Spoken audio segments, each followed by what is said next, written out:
రాష్ట్రంలోని 116 మున్సిపాలిటీలు 7 మున్సిపల్ కార్పొరేషన్లకు ఎన్నికల నిర్వహణ రాష్ట్ర ఎన్నికల సంఘం తుది కసరత్తు పూర్తి చేసింది. ఫిబ్రవరి 11న పోలింగ్ నిర్వహించేందుకు నిర్ణయం తీసుకున్నట్లు తెలుస్తోంది.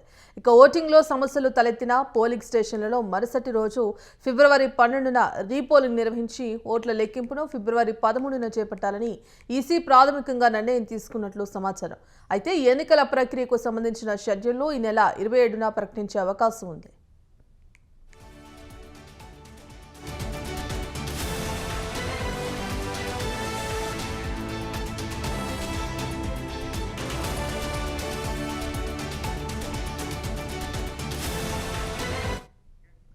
ఫిబ్రవరి 15న శివరాత్రి పండుగ ఉంది. ఈలోపు మున్సిపల్ ఎన్నికల ప్రక్రియ పూర్తి చేయాలని ఎన్నికల సంఘం టార్గెట్ పెట్టుకుంది. అంటే పోలింగ్, కౌంటింగ్, నూతన పాలక వర్గాల ప్రమాణ స్వీకారం, చైర్మన్, మేయర్ ఎన్నికల ప్రక్రియ మొత్తం శివరాత్రి ముందు రోజే కంప్లీట్ చేసే విధంగా ఈసీ తన షెడ్యూల్ను తయారు చేసుకున్నట్లు అధికార వర్గాల్లో జోరుగా ప్రచారం జరుగుతోంది. అయితే అందులో భాగంగా ఈ నెల 27న ఎన్నికల షెడ్యూల్ ప్రకటించేందుకు ఎన్నికల కమిషన్ కసరత్తు చేస్తున్నట్లు టాక్ వినిపిస్తోంది.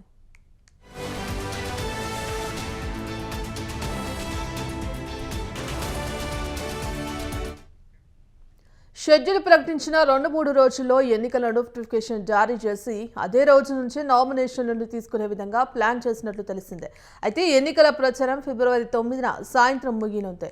14న నూతన పాలక వర్గాలతో ప్రమాణ స్వీకారం చేసిన వెంటనే చైర్మన్, మేయర్ ఎన్నికలు సైతం పూర్తి చేయాలని భావిస్తున్నట్లు సమాచారం. ఎక్కడైనా కోరం లేకుండా చైర్మన్, మేయర్ ఎన్నికలకు ఆటంకం ఏర్పడితే వాటికి ప్రత్యేకంగా ఎన్నికలు నిర్వహించాలని ఈసీ చూస్తున్నట్లు తెలిసిందే. ఇందుకు సంబంధించి కంప్లీట్ అప్డేట్స్ మా ప్రతినిధి ఉషా ఫోన్ ద్వారా అందిస్తారు.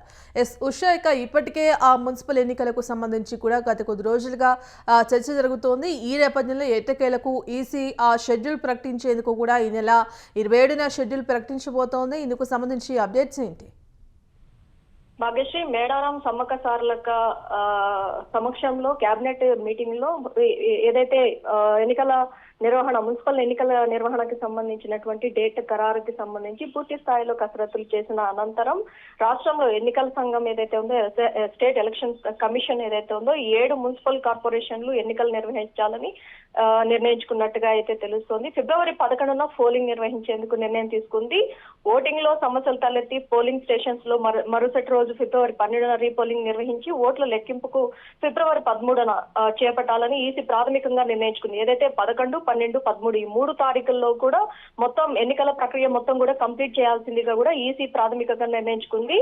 ఎన్నికల ప్రక్రియకు సంబంధించి షెడ్యూల్ ఈ నెల 27న ప్రకటించే అవకాశం ఉంది. ఫిబ్రవరి 15 ఏదైతే శివరాత్రి నెక్స్ట్ రాబోయేటటువంటి పండుగ శివరాత్రి పర్వదినం రోజు ఈ లోపు మున్సిపల్ ఎన్నికల ప్రక్రియ పూర్తి చేయాలని ఎన్నికల సంఘం టార్గెట్ చేసుకున్నట్టుగా అయితే తెలుస్తుంది. పోలింగ్, కౌంటింగ్, నూతన పాలక వర్గాల ప్రమాణ స్వీకారాలు, చైర్మన్, మేయర్ ఎన్నికల ప్రక్రియ మొత్తం ఈ పండుగ లోపే, శివరాత్రి పండుగ లోపే కంప్లీట్ చేయాల్సే విధంగా షెడ్యూల్ అయితే ఖరారు చేసింది ఈసీ. మొత్తం మీద చూసుకున్నట్టయితే ఈ నెల 27న ఎన్నికల షెడ్యూల్ ప్రకటించేందుకు ఎన్నికల కమిషన్ కసరత్తు చేస్తున్నప్పటికీ షెడ్యూల్ ప్రకటించిన 2-3 రోజుల్లో ఎన్నికల నోటిఫికేషన్ జారీ, అదే రోజు నుంచే నామినేషన్ల పరంపర కొనసాగే అవకాశం ఉన్నట్టుగా అయితే తెలుస్తుంది. ఎన్నికల ప్రకారం ఫిబ్రవరి 9 సాయంత్రం ముగి ఉంది. ప్రచారం మొత్తం కూడా ఏదైతే ఎన్నికలకు సంబంధించినటువంటి ప్రచారం మొత్తం కూడా ఫిబ్రవరి 9వ తేదీలోపు ముగియాల్సి ఉంది. 14వ తేదీన నూతన పాలక వర్గాలతో ప్రమాణ స్వీకారం కూడా చేసి వెంటనే చైర్మన్, మేయర్ ఎన్నికలు సైతం పూర్తి చేయాలని భావిస్తున్నట్టుగా అయితే తెలుస్తుంది. ఎక్కడైనా కోరం లేకుండా చైర్మన్, మేయర్ ఎన్నికలకు ఆటంకం ఏర్పడితే వాటికి ప్రత్యేకంగా ఎన్నికలు నిర్వహించాలని ఈసీ నిర్ణయించుకున్నట్టుగా అయితే తెలుస్తుంది. మొత్తం మీద ఇప్పటికే చూసుకున్నట్టయితే జిల్లా కలెక్టర్లు, ఉమ్మడి రాష్ట్రాలకు సంబంధించినటువంటి నేతలు, ఉమ్మడి జిల్లాలకు సంబంధించినటువంటి నేతలతో చాలా వరకు కూడా కసరత్తులు చేస్తుంది. ఎక్కడికక్కడ సమస్యాత్మక ప్రాంతాలకు సంబంధించి కావచ్చు, మానిటరింగ్ చేసేటటువంటి విధానాలకు సంబంధించి కావచ్చు, అటు రెవెన్యూ సిబ్బంది, కలెక్టర్లతో వీడియో కాన్ఫరెన్స్ ద్వారా ఇప్పటికే ఎన్నికల కమిషనర్ పూర్తి స్థాయిలో అయితే ఫుట్ వర్క్ చేసిన నేపథ్యం కూడా కనిపిస్తుంది. మొత్తం మీద చూసుకున్నట్టయితే ఈ నెల 27వ తారీఖుగా అఫీషియల్ గా మున్సిపల్ ఎన్నికలకు సంబంధించినటువంటి నగారా మోగనుంది. 11, 12, 13 ఈ 3 తారీఖుల్లోనూ పూర్తి స్థాయిలో ఏదైతే ఈ ఎన్నికల ప్రక్రియ మొత్తం కూడా కంప్లీట్ అయ్యే అవకాశం ఉన్నట్టుగా అయితే తెలుస్తుంది. Bhagyashree. Right, thank you Usha.